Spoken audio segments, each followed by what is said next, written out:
The Time Machine, by H.G. Wells. Chapter 4. In another moment we were standing face to face, I and this fragile thing out of futurity. He came straight up to me and laughed into my eyes. The absence from his bearing of any sign of fear struck me at once. Then he turned to the two others who were following him and spoke to them in a strange and very sweet and liquid tongue. There were others coming, and presently a little group of perhaps 8 or 10 of these exquisite creatures were about me. One of them addressed me. It came into my head, oddly enough, that my voice was too harsh and deep for them. So I shook my head, and, pointing to my ears, shook it again. He came a step forward, hesitated, and then touched my hand. Then I felt other soft little tentacles upon my back and shoulders. They wanted to make sure I was real. There was nothing in this at all alarming. Indeed, there was something in these pretty little people that inspired confidence, a graceful gentleness, a certain childlike ease. And besides, they looked so frail that I could fancy myself flinging the whole dozen of them about like 9 pins. But I made a sudden motion to warn them when I saw their little pink hands feeling at the time machine. Happily then, when it was not too late, I thought of a danger I had hitherto forgotten, and reaching over the bars of the machine I unscrewed the little levers that would set it in motion, and put these in my pocket. Then I turned again to see what I could do in the way of communication. And then, looking more nearly into their features, I saw some further peculiarities in the Dresden china type of prettiness. Their hair, which was uniformly curly, came to a sharp end at the neck and cheek. There was not the faintest suggestion of it on the face, and their ears were singularly minute. The mouths were small, with bright red, rather thin lips, and the little chins ran to a point. The eyes were large and mild, and this may seem egotism on my part. One fancied even that there was a certain lack of the interest I might have expected in them. As they made no effort to communicate with me, but simply stood round me smiling and speaking in soft cooing notes to each other, I began the conversation. I pointed to the time machine and to myself. Then, hesitating for a moment how to express time, I pointed to the sun. At once a quaintly pretty little figure in checkered purple and white followed my gesture, and then astonished me by imitating the sound of thunder. For a moment I was staggered, though the import of his gesture was plain enough. The question had come into my mind abruptly, were these creatures fools? You may hardly understand how it took me. You see, I had always anticipated that the people of the year 800 and 2000 odd would be incredibly in front of us in knowledge, art, everything. Then one of them suddenly asked me a question that showed him to be on the intellectual level of one of our 5-year-old children asked me, in fact, if I had come from the sun in a thunderstorm. It let loose the judgment I had suspended upon their clothes, their frail light limbs, and fragile features. A flow of disappointment rushed across my mind. For a moment I felt that I had built the time machine in vain. I nodded, pointed to the sun, and gave them such a vivid rendering of a thunderclap as startled them. They all withdrew a pace or so and bowed. Then came one laughing towards me, carrying a chain of beautiful flowers altogether new to me, and put it about my neck. The idea was received with melodious applause, and presently they were all running to and fro for flowers, and laughingly flinging them upon me until I was almost smothered with blossom.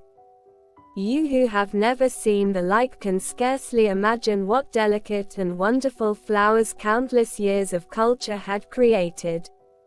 Then someone suggested that their plaything should be exhibited in the nearest building, and so I was led past the Sphinx of white marble, which had seemed to watch me all the while with a smile at my astonishment, towards a vast grey edifice of fretted stone.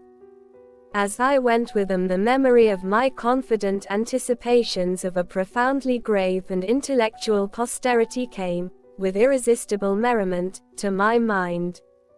The building had a huge entry, and was altogether of colossal dimensions.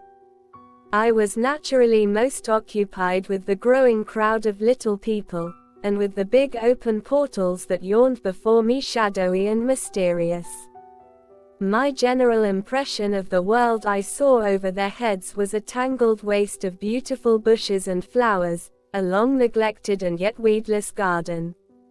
I saw a number of tall spikes of strange white flowers, measuring a foot perhaps across the spread of the waxen petals. They grew scattered, as if wild, among the variegated shrubs, but, as I say, I did not examine them closely at this time. The time machine was left deserted on the turf among the rhododendrons. The arch of the doorway was richly carved, but naturally I did not observe the carving very narrowly, though I fancied I saw suggestions of old Phoenician decorations as I passed through, and it struck me that they were very badly broken and weather-worn. Several more brightly clad people met me in the doorway, and so we entered, I, dressed in dingy 19th century garments, looking grotesque enough, garlanded with flowers, and surrounded by an eddying mass of bright, soft-colored robes and shining white limbs, in a melodious whirl of laughter and laughing speech. The big doorway opened into a proportionately great hall hung with brown. The roof was in shadow, and the windows, partially glazed with colored glass and partially unglazed, admitted a tempered light. The floor was made up of huge blocks of some very hard white metal, not plates nor slabs, blocks, and it was so much worn, as I judged by the going to and fro of past generations, as to be deeply channeled along the more frequented ways. Transverse to the length were innumerable tables made of slabs of polished stone, raised perhaps a foot from the floor, and upon these were heaps of fruits. Some I recognized as a kind of hypertrophied raspberry and orange, but for the most part they were strange. Between the tables was scattered a great number of cushions. Upon these my conductors seated themselves, signing for me to do likewise. With a pretty absence of ceremony they began to eat the fruit with their hands, flinging peel and stalks, and so forth, into the round openings in the sides of the tables. I was not loath to follow their example, for I felt thirsty and hungry. As I did so I surveyed the hall at my leisure, and perhaps the thing that struck me most was its dilapidated look. The stained glass windows, which displayed only a geometrical pattern, were broken in many places, and the curtains that hung across the lower end were thick with dust. And it caught my eye that the corner of the marble table near me was fractured. Nevertheless, the general effect was extremely rich and picturesque. There were, perhaps, a couple of 100 people dining in the hall, and most of them, seated as near to me as they could come, were watching me with interest, their little eyes shining over the fruit they were eating. All were clad in the same soft and yet strong, silky material. Fruit, by the by, was all their diet. These people of the remote future were strict vegetarians, and while I was with them, in spite of some carnal cravings, I had to be frugivorous also. Indeed, I found afterwards that horses, cattle, sheep, dogs, had followed the ichthyosaurus into extinction. But the fruits were very delightful. One, in particular, that seemed to be in season all the time I was there, A flowery thing in a three-sided husk was especially good, and I made it my staple. At first I was puzzled by all these strange fruits, and by the strange flowers I saw, but later I began to perceive their import. However, I am telling you of my fruit dinner in the distant future now. So soon as my appetite was a little checked, I determined to make a resolute attempt to learn the speech of these new men of mine. Clearly that was the next thing to do.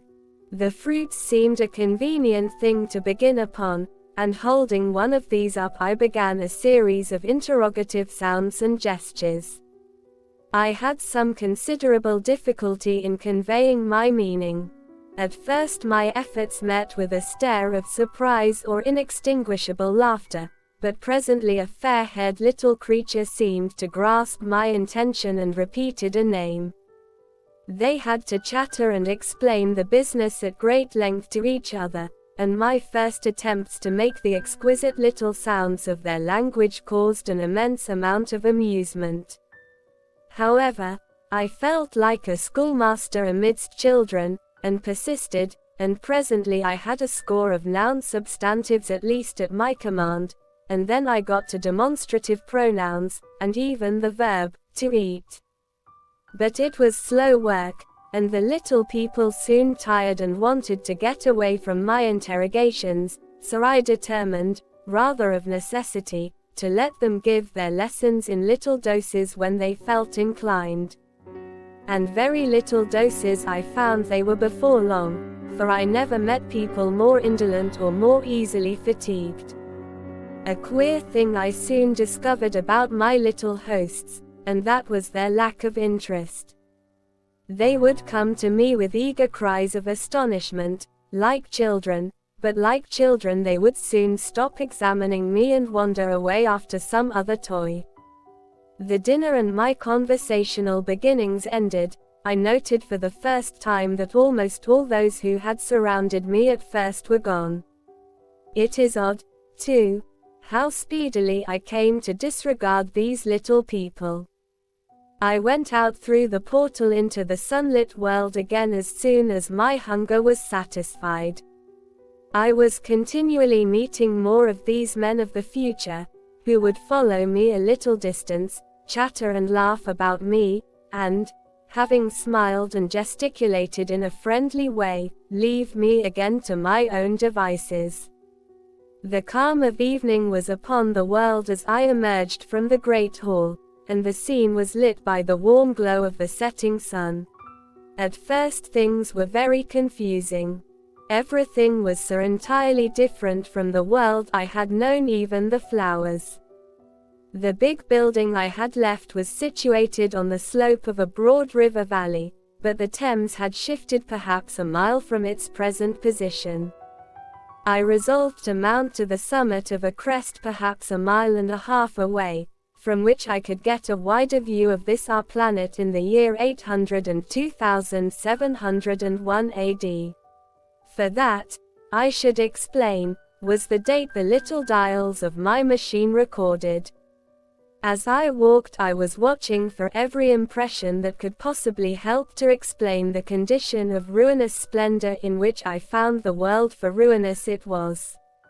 A little way up the hill, for instance, was a great heap of granite, bound together by masses of aluminium, a vast labyrinth of precipitous walls and crumpled heaps, amidst which were thick heaps of very beautiful pagoda-like plants, nettles possibly, but wonderfully tinted with brown about the leaves, and incapable of stinging. It was evidently the derelict remains of some vast structure, to what end built I could not determine. It was here that I was destined, at a later date, to have a very strange experience, the first intimation of a still stranger discovery, but of that I will speak in its proper place. Looking round with a sudden thought, from a terrace on which I rested for a while, I realized that there were no small houses to be seen. Apparently the single house, and possibly even the household, had vanished.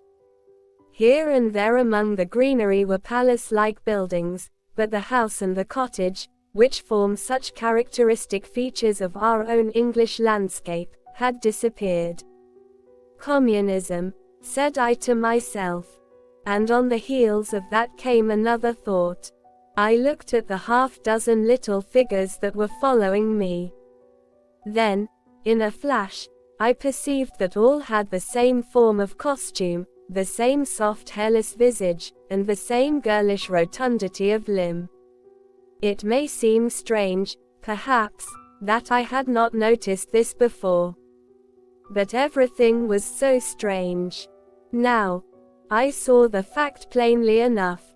In costume, and in all the differences of texture and bearing that now mark off the sexes from each other, these people of the future were alike. And the children seemed to my eyes to be but the miniatures of their parents. I judged, then, that the children of that time were extremely precocious, physically at least, and I found afterwards abundant verification of my opinion.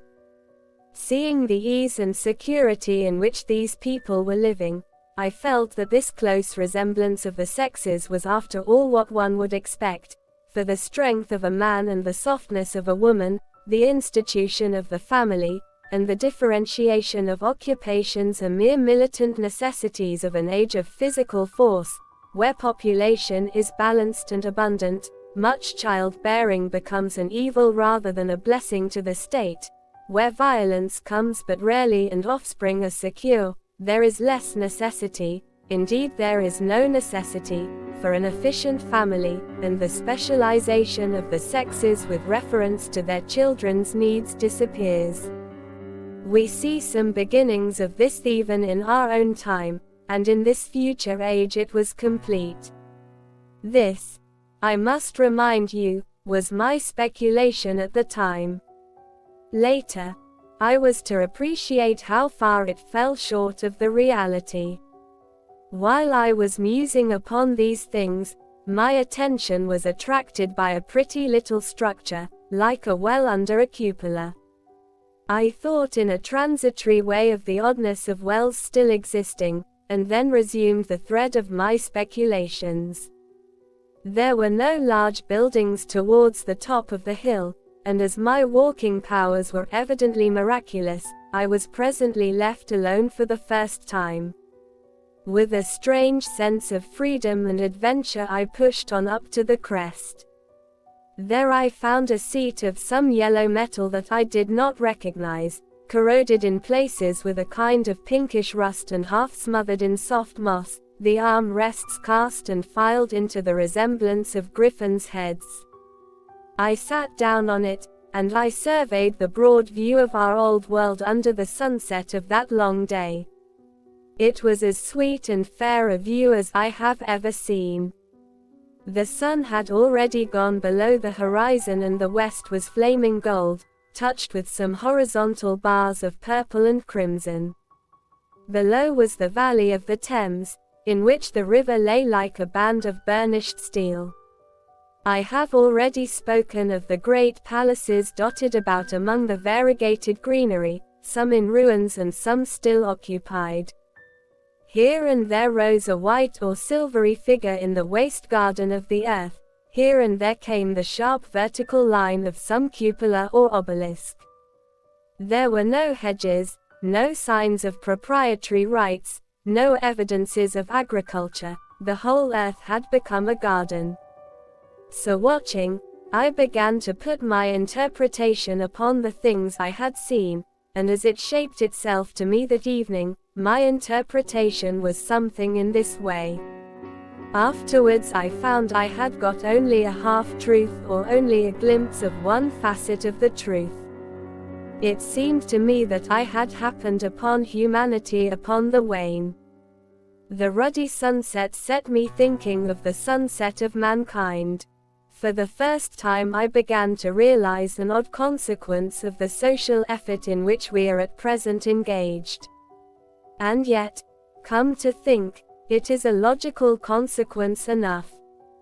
Strength is the outcome of need, security sets a premium on feebleness. The work of ameliorating the conditions of life, the true civilizing process that makes life more and more secure, had gone steadily on to a climax. One triumph of a united humanity over nature had followed another. Things that are now mere dreams had become projects deliberately put in hand and carried forward. And the harvest was what I saw. After all, the sanitation and the agriculture of today are still in the rudimentary stage. The science of our time has attacked but a little department of the field of human disease, but even so, it spreads its operations very steadily and persistently. Our agriculture and horticulture destroy a weed just here and there and cultivate perhaps a score or so of wholesome plants, leaving the greater number to fight out a balance as they can. We improve our favorite plants and animals, and how few they are, gradually by selective breeding, now a new and better peach, now a seedless grape, now a sweeter and larger flower, now a more convenient breed of cattle. We improve them gradually, because our ideals are vague and tentative, and our knowledge is very limited, because nature, too, is shy and slow in our clumsy hands. Someday all this will be better organized, and still better.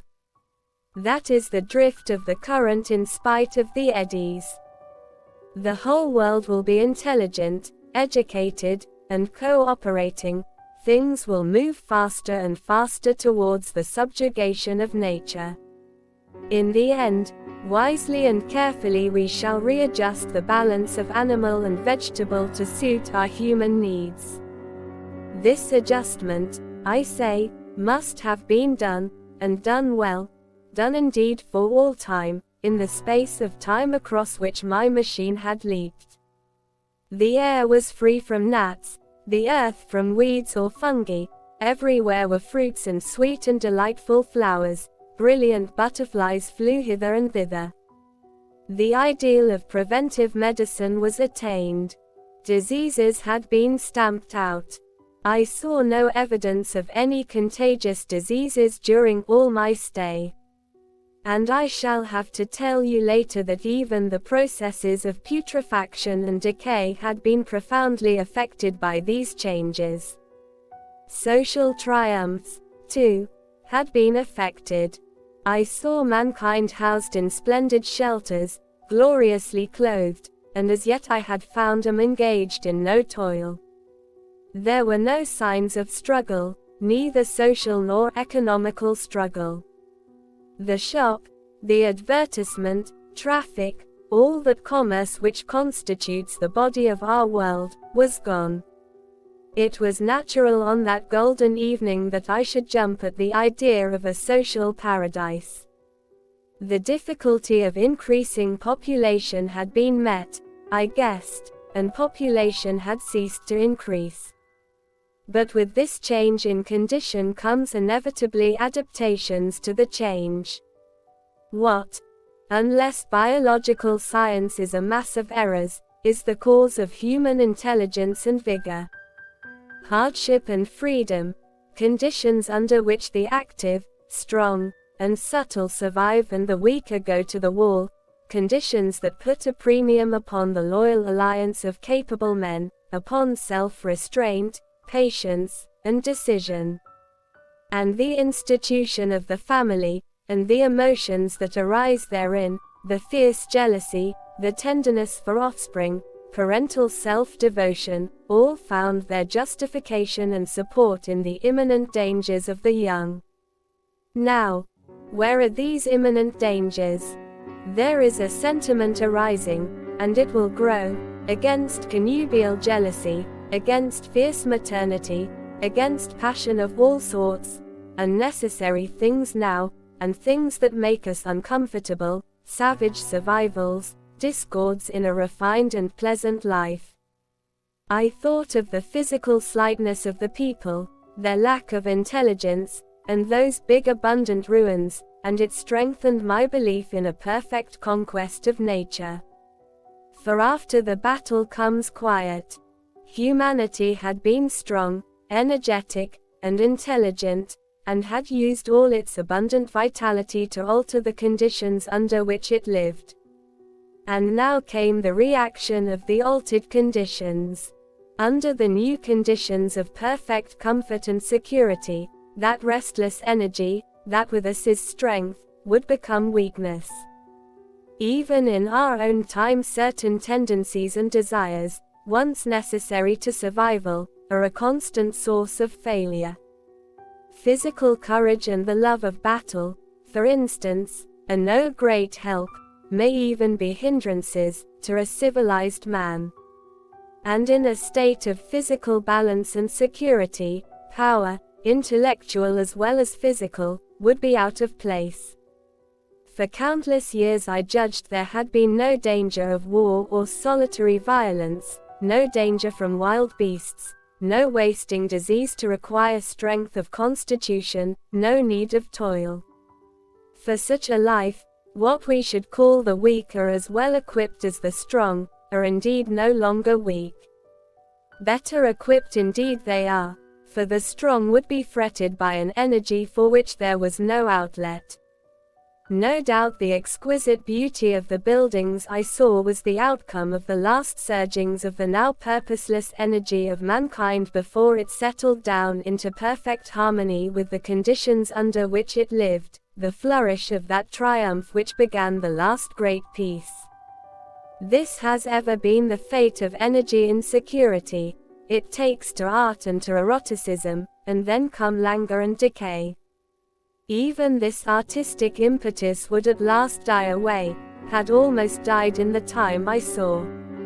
To adorn themselves with flowers, to dance, to sing in the sunlight, so much was left of the artistic spirit, and no more. Even that would fade in the end into a contented inactivity. We are kept keen on the grindstone of pain and necessity, and, it seemed to me, that here was that hateful grindstone broken at last. As I stood there in the gathering dark, I thought that in this simple explanation I had mastered the problem of the world, mastered the whole secret of these delicious people. Possibly the checks they had devised for the increase of population had succeeded too well, and their numbers had rather diminished than kept stationary. That would account for the abandoned ruins. Very simple was my explanation, and plausible enough as most wrong theories are.